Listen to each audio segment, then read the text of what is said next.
Uh-oh, you're going to scream. La, la, la, la, la, la, la, la, la, la, la, la, la, la, la, la, la. Oh, I got to do the verse now? La, la, la, la, la, la. La, la, la, la, la, la, la, la. That's the whole damn song, No pretty much. idea what that is. La, la, oh, how about this part? La, la, la, la, la, la, la. La, la, la, la, la, la, la. La, la, la, la, la, la, la. It sounds vaguely familiar, but I don't. La, la, la, la. Oh, wait, I know that. Yeah, La, la, la. La, la, la, la, la, la, yeah. Still sounds like the Love Boat. I don't. La, la, la, la, la, la. Does anybody else hear the Love Boat? I hear Love Boat. Oh. No it's idea. Like, I don't. we're so close there. You and me, Alice Cooper. Oh God, yeah, I did not. You and I did. me ain't no movie stars. You have heard the song recently. I feel quite certain of that. I attempted it at karaoke when although Yeah. honestly, it didn't sound like that. It didn't sound like the song. I mean, it sounded like that, only with words. I am so sorry. I thought for sure you'd have that Yeah, one. I did not. And that wasn't even the bad one. So. As I mentioned, you always are open and ready to fuck me on this shit, but that's okay. That's okay. Here I go. I'm going to give you a very, very sweet vat o moose munch here. Cracker Jack box, yeah. La la la la la la. La la la la la la la. La la la la la la la la la la la la. Uh-oh. But la la la la la la la. Uh-oh. I'm sorry. Can you do it again? La la la la la la la. La, la, la, la, la. La la la la la la la la la la la la. La la la la la la la. This is going to be something I've never heard before in my life. That's but not true. I give up. What is it? Luck be a lady. Luck be a lady tonight. As I said, song I've never heard before in my That's not. life. That doesn't even make any sense. Luck be a lady Was is that a like. hit in like 2006 or something? No, Frank Sinatra did that, and Oh! Tom Jones did that. Oh, that luck be a lady. I'm sorry. What do you I thought mean it was that luck be a Oh, lady? I thought it was some kid's song. It's like No. like from the 80s or something. No. Or no. Honestly, I figured it'd be the 2000s or something. Yeah, some of this like sort of retro soul revival kind of thing. Luck be a lady tonight. All right, I should have got that one. Come Okay. on. All right, I'll try. La la la la la la la la la. But luck be a lady tonight. Yes. Now, give it a shot. Go ahead. right. Go ahead. I know you want to torture me. Well, I mean, You want to make me look bad, foolish. This one, you wouldn't have known this one. I'm sorry. Fantastic. Okay, Thanks let for me that. see. Even though I think this has come up on the show before. Oh, well. How about if I separate the song in my mind from the song I did before that? I'm still singing "You and Me" in my head. Okay. Oh. Okay. Here we go. And this one is. La la la la la la la la la. La la la la. It sounds so Phantom of the Opera. La la la la la la. La la la la la la la. You don't exactly need. Gross. Considering it's do do do do do do. Why? You don't really need the lyrics, do you? You'll have to say it, I'm afraid. Big hit song which you once told me you liked. For loving you, baby. I was in for loving you by Kiss. Kiss. Thank you very much. Huh. Big hit song. Okay. Big hit song by a big shit band. It's fine. It happens a lot. Okay, my last one. Are you ready? Yeah. La la la la la la la la la la. Uh-oh. La la la. Uno, dos, tres. 3 times a lady, is it? Yes. Here's the tricky part, though. All right, so you got the song, Yeah. but Yeah, the tricky part is, this is the problem. This is the George Michael Wham dilemma. Is it the band's or is it the lead singer when George he went Michael. solo? Yeah. And it's like, really, is it Jackson's? Is it Michael? Okay, mostly we're pretty clear on that, but it's not when we think of Lionel Richie because he wrote and sang lead on these songs that they're Lionel Richie's, and But- they're strictly speaking, they're Commodores. Yeah. So I'm going to go with Three Times a Lady is actually, although it does sound very Lionel Richie. It I is would go Lionel Richie, but I mean, I'm Easy. That's Easy or whatever it's called, Easy. That's that classic is Commodores also, and so is this one. My final vote is Commodores. Three Times a Lady. yes, you got it right. All right. Yeah. right, So that means that you got 3 right. And you got 3 right? Yeah, well, you should have got Luck Be a Lady. You thought it was some foreign fucking tune. I thought it was so. It's so old. I thought it was new. Yeah, it makes no sense. Yeah. But anyway, No so basically, I guess we're tied. Yeah. We've done worse. We've done worse. I mean, you have. I mean, I have. We have. No, I have we because you totally fucked me on this one. I did a feature. You mean I have to do another feature? You don't have to. I don't have to. Well, I feel peer pressure among my radio superstar peers that I must do a feature. So in this case, Oh, wow. all right, and the feature I was allowed liberty to select is Cinema Calling. Calling. For this feature, we share how music enhances or detracts from movies. And I don't think we've picked any that detracted, but some scores do. I don't know about soundtracks, but this is one where this will be definitely you'll have something to add to this, I'm sure. Oh, okay. I look forward to that. Regular viewers and people who follow my exploits all pretty much got it figured out that I'm a cool dude in a loose mood. Mr. Loose like a long neck goose, Mr. Laid Back. But I gotta confess something to you. Okay. For many years, I was something of a tight ass when it came to movies. What? Me, yes. You Mr. Tight Ass? Mr. Tight Ass. Yeah. I was like, oh, that's I trash. can't possibly. Lower my eyes on that rubbish. I snubbed horror, deeming myself much too sensitive a soul to deal with most sorts of it.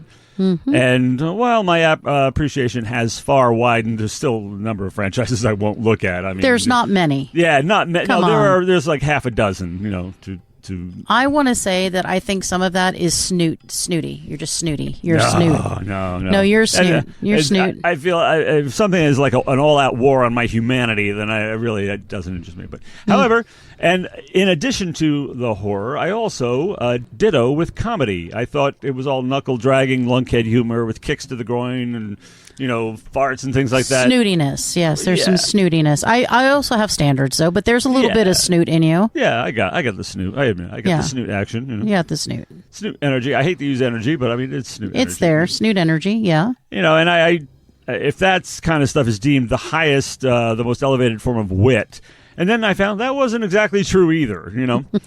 So among the franchises I eventually decide to cast my eyes upon is a certain trilogy, the first of which will be highlighted tonight. And that would be, the big reveal after 5 minutes, The Hangover.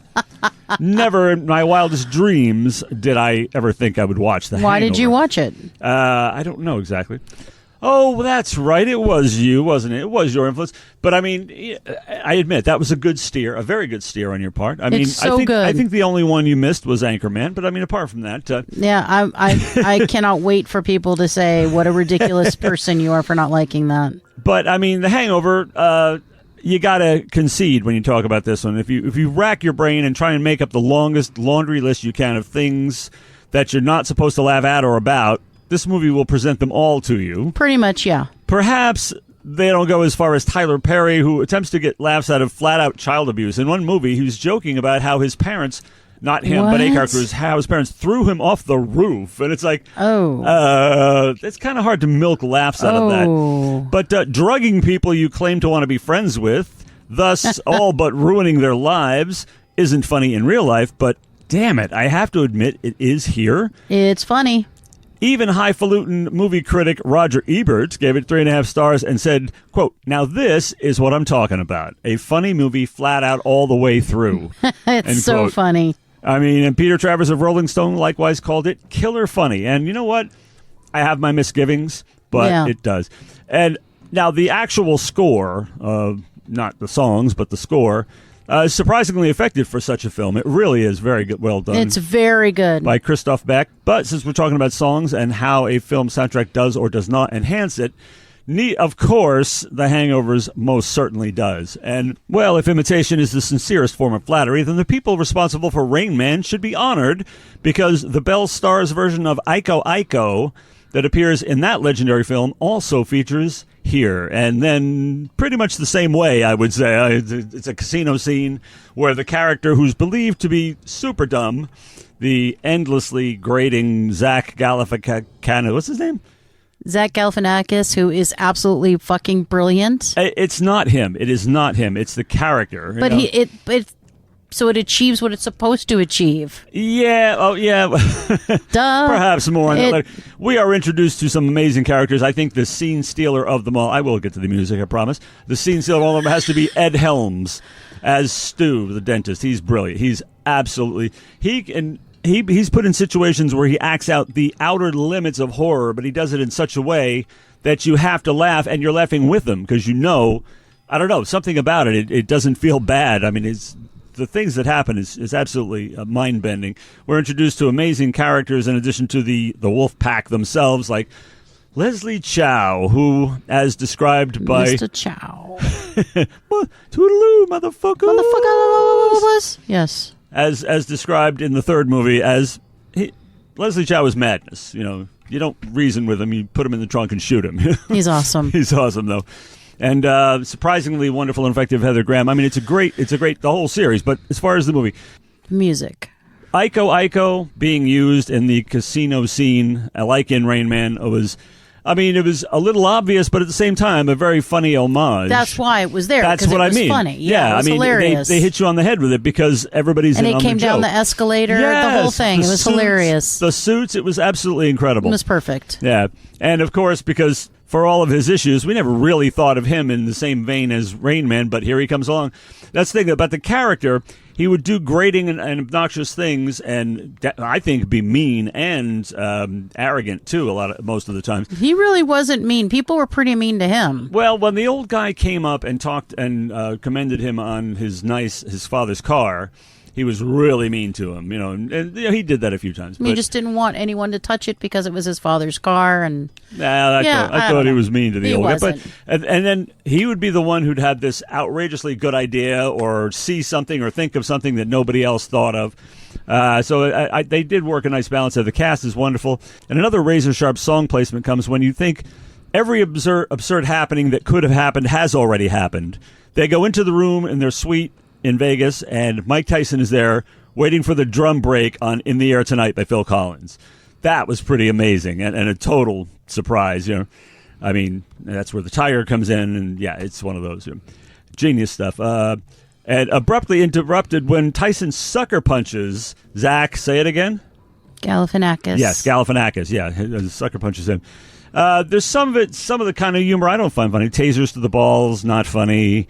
Uncomfortable scenes of dudes in jock straps, and I can do without that, but hilarious. And the film gets creative with song choices in addition to songs that are played during it, and opening with Danzig's 13 is a stroke of genius because it's so doomy, and they kept that going for the rest of the series too.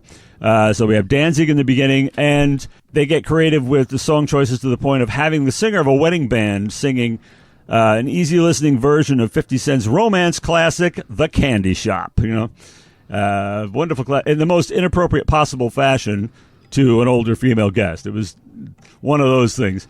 You got to tip your hat. The same wedding band also delivers a spirited version of Irene Cara's classic Fame after the triumphant and long-awaited Tell Off the Bitch fiancé scene. And what I love about this is the sort of music that doesn't even float my boat can be pitch perfect for a film scene or a credit sequence, even if it wasn't devised specifically for that, as it sometimes is.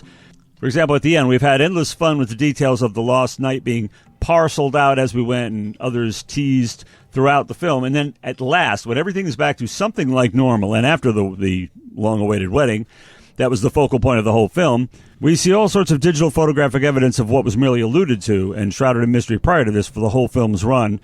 Hilariously jaw-dropping debauchery to the tune of Flo Rida featuring Kesha on Right Round, a popular and very suggestive cover of a true classic called You Spin Me Round Like a Record by Dead or Alive.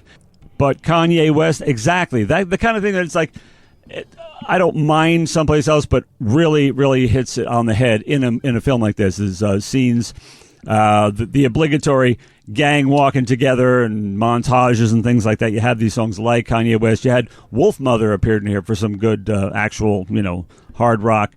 So throughout the beginning and every way they thought of it, they picked every song, I think, perfectly. And I think it enhanced the film. And I don't know when you saw it last, but what did you think?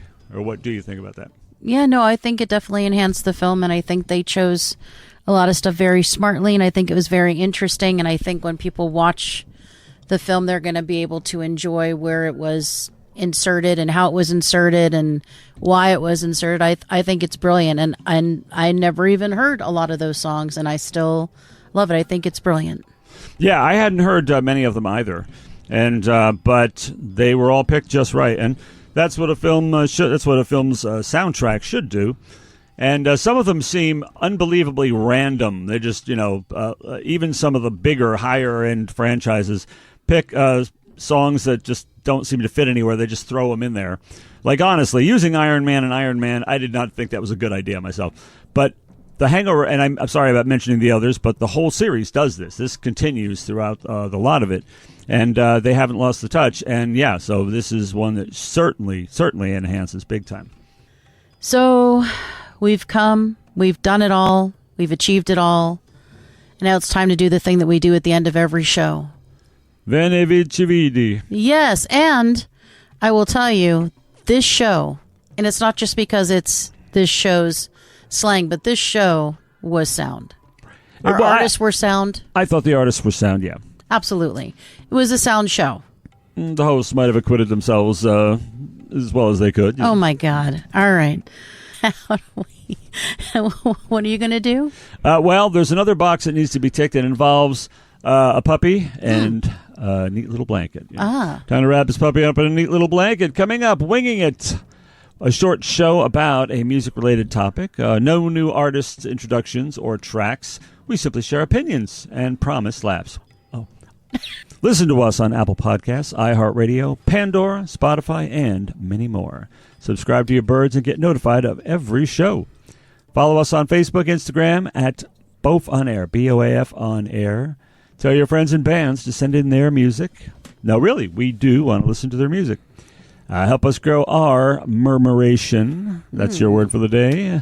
Colony, the flock. How do you do that? Well, share us in your Facebook, Instagram, TikTok, etc. feeds. Share your birds with the world. And that was the last box. This doesn't even deserve to be called a box. That only leaves for you to say.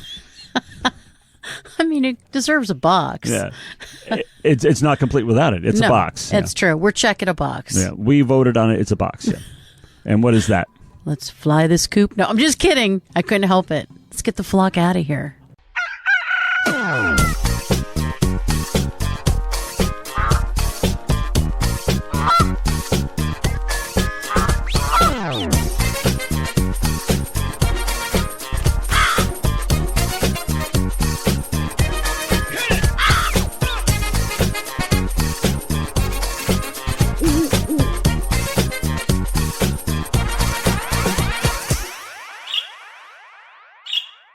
This has been Birds of a Feather on What the Flock Radio.